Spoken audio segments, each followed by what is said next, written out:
Hello everyone, welcome to the Ask Dr. Lin show where I answer commonly asked questions on our website. Hey, did you know that we now have two new forms of digital learning?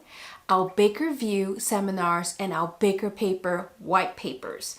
It's free to view and download right now in our academy. So join our Baker Academy today and enjoy the benefits of a free membership. Why is this all free? Well, because we have awesome sponsors. They are here to fund our research and write these papers just for you. So join our community today by becoming a member. Go to bakerpedia.com/academy. Hi everyone, I'm Dr. Lin, and today I'll be covering the latest bread trends and what technologies you can use today to support these trends. If you'd like to share this paper with your team members, it's now available at the Academy for downloading. All right, before the pandemic, bread sales were stale for a while, with limited growth of bread at 1.5% in traditional categories. There seemed to be an increasing demand for greater variety of breads like ethnic breads and flatbreads. There is significant more growth in the gluten-free, keto, and vegan areas, and I will be diving deeper into these technologies later in this episode. Bread manufacturers are leveraging the acceptance of regional bread specialties to create value-added products in order to diversify their assortments. Fortified, clean label, and organic breads are the preferred bread categories across the world, with the rise in health-conscious consumers. We looked into the US growth data on the fresh bread category to see how it's been doing year to year. I was surprised to see negative growth and slow growth. But 2020 saw an epic growth because, bread is the go-to sustenance during the adversity. I always thought bread consumption was highly related to population numbers. So I was interested in understanding whether our population growth declined over these periods as well. At average, population growth didn't exceed 1%, averaging instead at 0.7%. So I was wrong in my assumption that bread sales growth, averaging around 0.4%, is dependent on population growth, which really tells me that bread is an emotional food and is highly dependent on diet trends. Prior to 2015, the height of the gluten-free trend was the last time we saw significant growth in bread sales. This trend is pushed by folks who believe gluten was bad for them. Well, that all went to the wayside when the pandemic hit. Last year was an unusual year, but we saw a 3 times increase in growth. So what does this mean to us? Even at $9 billion, there is a market for bread, but growth in this category is highly dependent on emotions. Yes, folks, bread is a highly emotional food here in the US. So how do you keep up with figuring out where the growth is? Follow the emotions. Follow influencers, look at social media, see what's going on out there. Let's talk about the first emotional pull in this category of bread: gluten-free. At the peak of the trend in 2015, 8% of people followed the gluten-free diet. 64% of US consumers indicated to consider such a diet, which is really not scientifically proven to be healthy. There is an estimated 9.2% growth in the gluten-free products category, meaning that gluten-free is no longer a fad. It is a very, very strong trend, mainly because it is widely accepted and is a mainstay on some QSR menus. Because of this, better ingredient technologies have been developed, from functional fibers like oat fiber, maple fiber, and psyllium, to multifunctional starches like modified amylopectin tapioca starch. These amazing technologies have resulted in better texture and taste and an incredible extension to shelf life. Alright, just as you thought no other trend could be better to invest in than this one, just listen to what I have to say on the next one. The vegan trend. Millennials are dieting, just like the boomers, but their reasons for doing so seem to differ. 1 in 5 millennials are becoming vegans in pursuit of both physical and mental wellness and a desire to reduce their climate footprints. So among all the trends, I see this one as having the highest growth due to this emotional pull. Remember what I said about bread being an emotional food? I'm gonna tell you the truth on this one as well. I am also a fan of this diet trend because it is actually scientifically proven to be good for you. The reduction in cholesterol, saturated fats, and a diet high in fiber. Add to that an emotional call to save the environment and animals. It's going to show to be a strong winner in the trends for the next 5 years. Remember, this is a community of people who really care about what they eat, are very sustainable, and are very verbal about their vegan needs. I've got one more thing to add about the vegan trend. With all the protein technologies and plant-based derivatives, we are going to see an explosive growth in this category because I've seen how amazing some of these ingredient technologies are. And it will do amazing texturizing and shelf life extension work in the bakery segment. Now, these days, we don't need to go far before we hear someone on the new ketosis diet. Did someone say keto? Listen up, this is also not a fad anymore. It's here to stay. So, what does the keto trend do?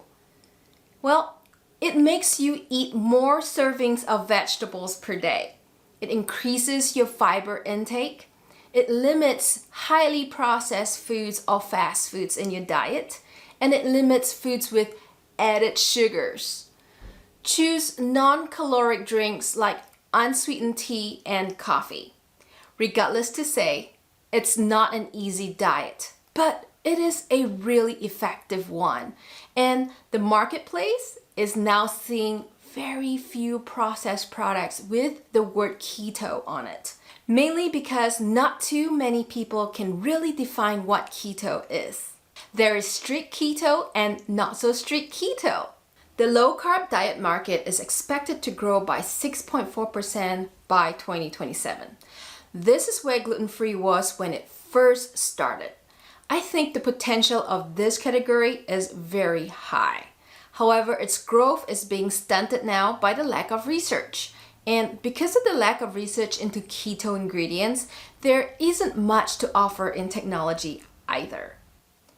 However, since it feels like the beginning of the gluten-free trend here, I'm very optimistic that there will be plenty of ingredient technologies supporting this niche coming from plant-based technologies, and there will be plenty of possibilities for growth.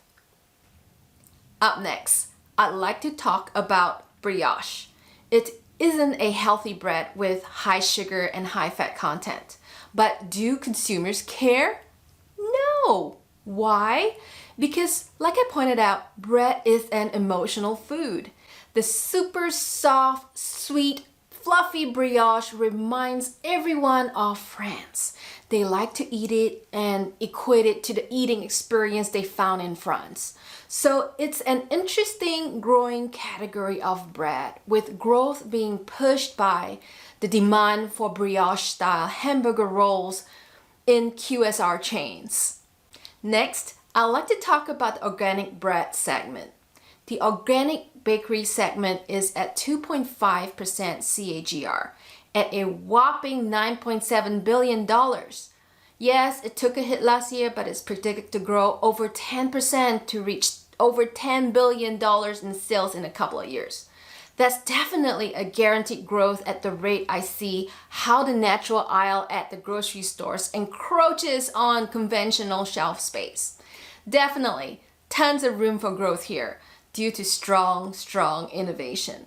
However, this is restricted to supply chain and land dedicated to organic farming. Branded CPG items sell nicely in this niche. Therefore, those of you bakers out there, it's time to seriously look at branding your products properly. It is the fastest growing market in Pacific Asia, and it is the largest market in Europe. About 56% of the global consumers are looking for no artificial preservatives or additives products. The global clean label ingredients market size was valued at $38.4 billion in 2019 and is anticipated to grow at a CAGR of 7.4% during the forecast period. According to Nielsen, the share of clean label sales is up 33% of total food and beverage sales. This is a strong mainstream movement with the millennials driving the trend, though it's much bigger than just them. At least 93% of US households have purchased a clean label product at a grocery store. And half of all shopping trips now include the purchase of a clean label product. What I am saying is that you must lead your efforts with clean technology. Clean label technology must be in your product portfolio as most R&D teams are focusing in on it. I created a video covering these 13 tips on clean label baking. Just follow the link below in the summary. I talk in depth about colors, flavors, emulsifiers, dough conditioners, enzymes, leavening acids, heat-treated flour, trans fat-free fat, anti-mold preservatives, antioxidant preservatives, starches, fibers, and hydrocolloids. It seems the clean label trend will remain strong for the next few years. So at BAKERpedia, we'll focus on finding innovative solutions, experimenting, and baking, even reaching out to companies that are not sponsors or showcasing on BAKERpedia. Under clean label, there is artisan, sourdough, and natural yeast bread. I've placed these subcategories of bread under clean label because people perceive them as clean label, or you can buy them in the natural foods aisle in the grocery store. And though each of them deserve their own webinars, it's not something I see that the mainstream industrial baker would totally switch this year because it involves a heavy CapEx investment. While all the other trends that I mentioned previously are less CapEx dependent. There is a hotbed of consumer demand at the retail bakery level for these items. I believe what's going to happen in the next few years is that industrial bakers will be buying up brands in these categories to grow their distribution channel. I mean, who does not love artisan and sourdough breads? Well, since all these trends are under the clean label umbrella, meaning that if you launch a product in the keto, gluten-free, vegan, and organic category, you would have to use clean label technologies. I have decided to devote the next few slides on how you can do this with ingredients, equipment, and methodology. Instead of these oxidants, emulsifiers, and preservative on the left, you can use aged flour because it is naturally oxidized. Therefore, it is stronger with a higher absorption. Aged flour also machines better, therefore cutting down the need for more emulsifiers. Now, if you need more information on this, just search all these terms in red on BAKERpedia and it would bring you to their topic pages.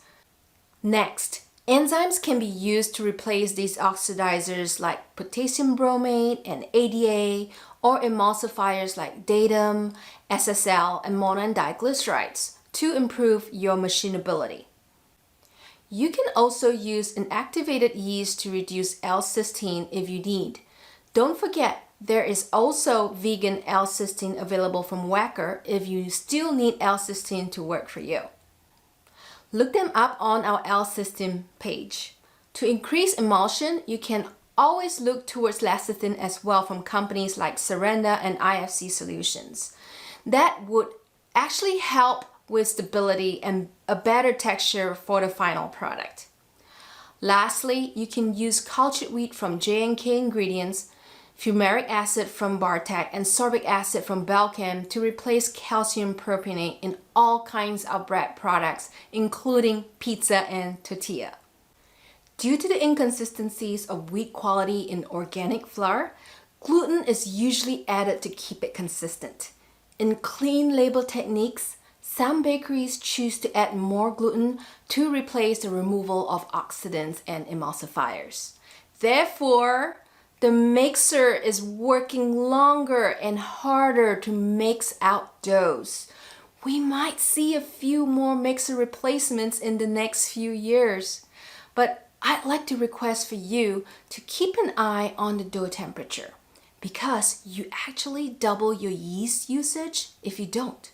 And think about using sponges that would help hydrate and relax the gluten so that you can take some strain off your mixer. Remember, in such instances, you can use ice, tempered water, or a mixer with a coolant jacket. If that's not possible, then mix in smaller batches. And if you need a new mixer, reach out to our sponsors VMI and Doyon. They are on our sponsor showcase.